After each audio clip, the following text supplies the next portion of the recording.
Kenalkan, nama saya Najim Tikani, NIM saya 21150101090. Di sini saya ingin mempresentasikan hasil kerja saya. Bab 1, mengelola dan melakukan. 1. Apa yang dilakukan manajer untuk membantu organisasi mencapai kinerja puncak? Manajer melakukan berbagai fungsi dalam organisasi, tetapi di antara salah satu fungsi terpenting yang mereka lakukan adalah berkomunikasi dengan bawahan langsung untuk membantu organisasi mereka mencapai dan melampaui tujuan. 2. Apa yang dilakukan manajer untuk membantu organisasi mencapai kinerja puncak? Manajer melakukan berbagai peran dalam organisasi, tetapi di antara salah satu fungsi terpenting yang mereka lakukan adalah berkomunikasi dengan bawahan langsung untuk membantu organisasi mereka mencapai dan melampaui tujuan. Manajer melakukan 3 jenis peran utama dalam organisasi: peran interpersonal, peran informasi, dan peran keputusan. Sejauh mana masing-masing peran ini tergantung pada posisi manajer dalam hierarki organisasi. Yang ketiga, apa karakteristik yang ditunjukkan oleh manajer yang efektif?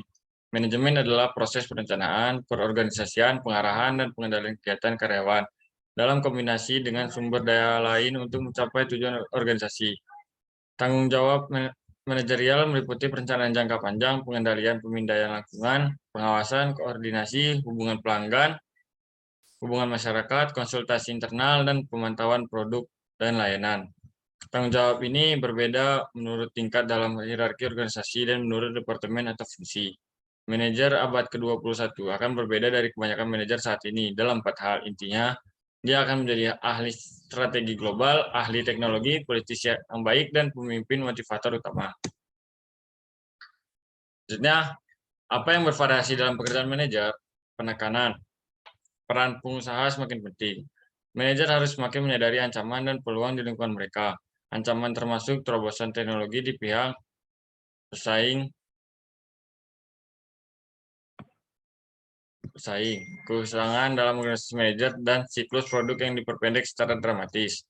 Peluang dapat mencakup ceruk produk atau layanan yang kurang terlayani. Peluang perekrutan di ruang siklus, merger, pembelian, atau peningkatan dalam peralatan, ruang, atau aset lainnya. Manajer secara hati-hati menyesuaikan diri dengan pasar dan lingkungan persaingan akan mencari peluang untuk mendapatkan keuntungan. Begitu juga peran pemimpin semakin penting. Manajer harus lebih canggih sebagai ahli strategi dan mentor. Kerjaan seorang manajer melibatkan lebih dari sekadar perawatan sederhana dalam sebuah divisi dari sebuah organisasi besar, kecuali organisasi mampu menarik, melatih, memotivasi, mempertahankan, dan mempromosikan orang-orang baik. Mereka tidak mungkin berharap untuk mendapatkan keuntungan dari persaingan. Jadi, sebagai pemimpin, manajer harus terus-menerus bertindak sebagai mentor bagi mereka yang ada dalam organisasi dengan janji dan potensi. Selanjutnya, manajer telah menggambarkan tanggung jawab mereka yang dapat digabung dalam 9 jenis aktivitas utama, yaitu perencanaan jangka panjang, mengontrol, pemindaian lingkungan, pengawasan, koordinasi, hubungan pelanggan, dan pemasaran.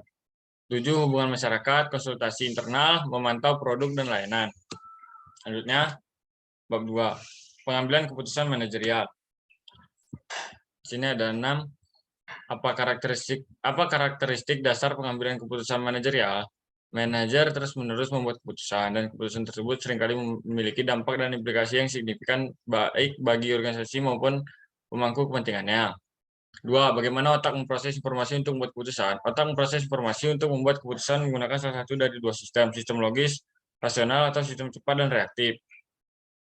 Apa perbedaan antara keputusan terprogram dan tidak terprogram? Keputusan terprogram adalah keputusan yang didasarkan pada kriteria yang dipahami dengan baik, sedangkan keputusan tidak terprogram adalah keputusan baru dan tidak memiliki pedoman yang jelas untuk mencapai solusi.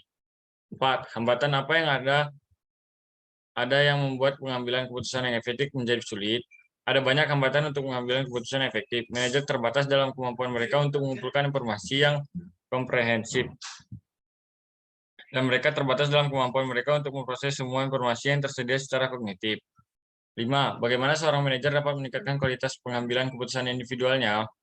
Manajer cenderung menjadi lebih baik dalam pengambilan keputusan dengan waktu dan pengalaman yang membantu mereka membangun keahlian. Untuk keputusan yang tidak terprogram, seorang manajer dapat meningkatkan kualitas pengambilan keputusannya dengan memanfaatkan berbagai teknik lainnya. 6. Apa keuntungan dan kerugian dari pengambilan keputusan kelompok, dan bagaimana seorang manajer dapat meningkatkan kualitas pengambilan keputusan kelompok? Kelompok dapat membuat keputusan yang lebih baik daripada individu karena anggota kelompok dapat menyumbangkan lebih banyak pengetahuan dan keragaman perspektif. Selanjutnya, pengambilan keputusan adalah Aktivitas harian yang penting bagi para manajer, keputusan berkisar dari kecil dan sederhana dengan jawaban langsung hingga besar dan kompleks. Dengan sedikit kejelasan tentang apa pilihan terbaik, menjadi manajer yang efektif membutuhkan pembelajaran bagaimana menavigasi semua jenis keputusan dengan sukses. Keahlian yang berkembang secara terhadap bertahap melalui pembelajaran dan pengalaman umumnya meningkatkan pengambilan keputusan manajerial, tetapi manajer jarang hanya mengandalkan keahlian mereka sendiri. Selanjutnya bab 3 sejarah manajemen. Manajemen modern. Dari tahun 1970-an hingga sekarang, kita telah melihat berbagai aliran pemikiran manajemen terjalin. Salah satu pendekatan utama dalam manajemen modern adalah pengembangan teori manajerial. Ketika orang mendengar kategori mereka biasanya berasumsi bahwa itu mengacu pada sesuatu yang tidak praktis dan terputus dari kehidupan nyata. Kenyataannya adalah bahwa teori adalah prediksi dan penjelasan. Sejak tahun 1970-an, konsep teori telah masuk ke dalam literatur manajemen dan telah menyebabkan penelitian yang lebih ketat. 59 tubuh pengetahuan yang dieksplorasi dalam buku ini tentang konsep-konsep seperti strategi, perilaku organisasi, manajemen sumber daya manusia, dan teori organisasi memiliki banyak akar dari tahun 97-an. Selanjutnya, manajemen di dunia kuno. Kita dapat melacak konsep manajemen dari perkembangannya di bawah bangsa Sumeria. Bangsa Sumeria memberikan konsep penulisan dan pencatatan yang memungkinkan ekonomi perkotaan berkembang, yang ada gilirannya mengarah pada pendirian usaha kecil. Orang Mesir membantu memelopori ide-ide spesialis tenaga kerja tentang kendali dan hierarki komando. Sun Tzu mengembangkan subdivisi, berbagai peringkat otoritas dan koordinasi. Orang-orang Yunani dan Romawi membangun pelopor perusahaan serikat pekerja modern. Masa Renaissance Italia. Bagaimana Renaissance Italia mempengaruhi perkembangan teori manajemen? Perang salib dan berbagai pengembara membawa pengetahuan baru baik dari masyarakat Muslim maupun Cina. Selain itu, ada penemuan kembali perdagangan di seluruh Eropa. Faktor-faktor ini menyebabkan berdiri Renaissance yang berlangsung awalnya di Italia. Perkembangan mesin cetak melihat distribusi ide-ide di seluruh Eropa. Renaissance melihat kebangkitan kembali perdagangan. Renaissance juga melihat perkembangan ide korporasi dan akuntansi double entry. Faktanya, beberapa perusahaan multinasional pertama memiliki asal-usul mereka di Renaissance Italia. Revolusi industri. Bagaimana revolusi industri mempengaruhi perkembangan teori manajemen?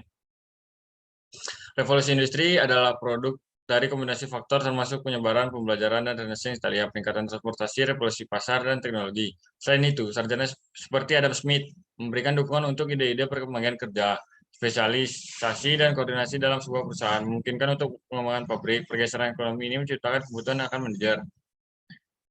4. Manajemen buatan Taylor. Bagaimana Frederick Winslow Taylor mempengaruhi teori manajemen dan bagaimana efisiensi dalam manajemen. Taylor adalah orang yang menambahkan metode ilmiah ke dalam manajemen. Dia mengembangkan 4 prinsip manajemen ilmiah dan gagasan studi waktu. Henry Gann mengembangkan bahkan terkenalnya yang memungkinkan para manajer melacak apa yang telah dilakukan versus yang seharusnya dilakukan. Frank dan Lillian Gilbert menambahkan studi gerak ke manajemen waktu Taylor.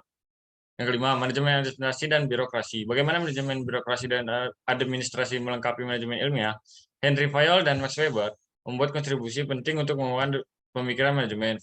Fayol berfokus pada manajer puncak dan Weber berfokus pada manajemen menengah. Teori administrasi Fayol adalah pernyataan umum pertama teori manajemen. Dia menekankan perlunya perpindahan kolektif dan visi dari manajemen puncak. Weber mengembangkan gagasan bahwa organisasi harus diformalkan dan legalistik dalam operasi mereka. Prinsip manajemen Fayol adalah satu, pembagian kerja, otoritas, disiplin, kesatuan komando, kesatuan arah, kepentingan individu, remunerasi, sentralisasi, rantai skalar, pesan, ekualitas, stabilitas, pembagian personel. Inisiatif karyawan harus diberikan tingkat kebebasan yang diperlukan untuk membuat dan melaksanakan rencana. Yang terakhir, semangat korps. 6. Gerakan hubungan manusia. Bagaimana Elton Mayo mempengaruhi teori manajemen dan bagaimana gerakan hubungan manusia mempengaruhi teori manajemen saat ini. Elton Mayo mencatat peran motivator dan sikap non-moneter dalam hal tempat kerja. Bernard mengembangkan gagasan tentang zona ketidakpedulian. Follett mengembangkan cara untuk menyelesaikan konflik tanpa menggunakan kompromi atau dominasi. 7. Kontingensi dan manajemen sistem. Bagaimana kontingensi dan manajemen sistem mengubah pemikiran manajemen? Manajemen sistem mengembangkan konsep bahwa manajemen adalah sistem terbuka, di mana organisasi berinteraksi dengan lingkungan untuk mendapatkan sumber daya. Karena organisasi memerlukan sumber daya dari lingkungan, ini membatasi apa yang dapat dilakukan manajer. Sekolah kontingensi menjelaskan bahwa tidak ada hukum universal dalam manajemen, karena berbagai variabel yang mempengaruhi hubungan. Manajemen modern didasari pada teori. Mungkin hanya ini hasil kerja saya, lebih kurangnya mohon maaf. Terima kasih. Assalamualaikum warahmatullahi wabarakatuh.